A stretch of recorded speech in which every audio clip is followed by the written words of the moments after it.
Merci beaucoup pour vos paroles de bienvenue.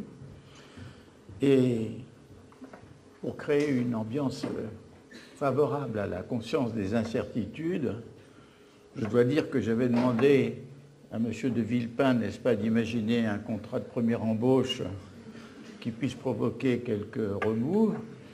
Et finalement, effectivement, j'ai demandé aux organisations étudiantes et syndicales aussi de créer l'agitation qu'il fallait.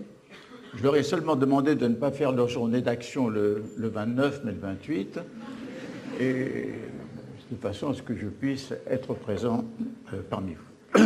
Bon, alors, je veux partir du fait que le propre de la connaissance est d'éliminer les incertitudes, comme les illusions et comme les erreurs.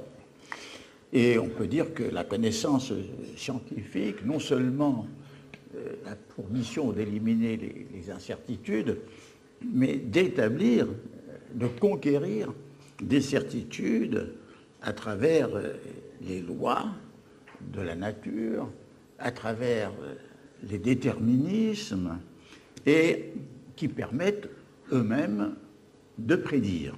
Bon.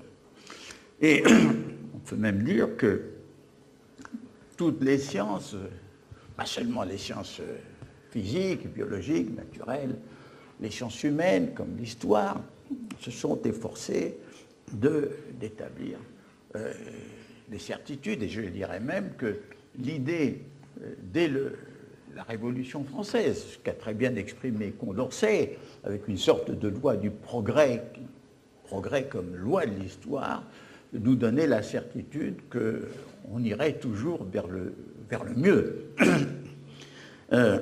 Pourtant,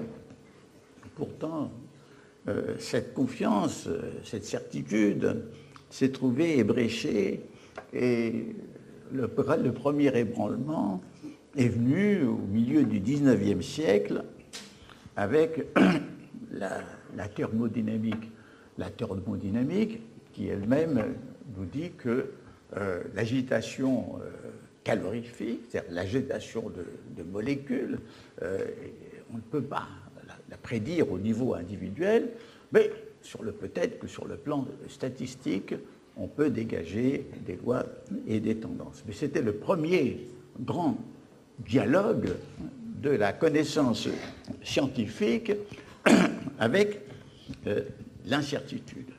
Et puis, alors que la physique se croyait achevée à la fin du XIXe siècle sur la base d'un déterminisme et d'un mécanisme général, il y a eu le surgissement de la physique quantique, de la microphysique,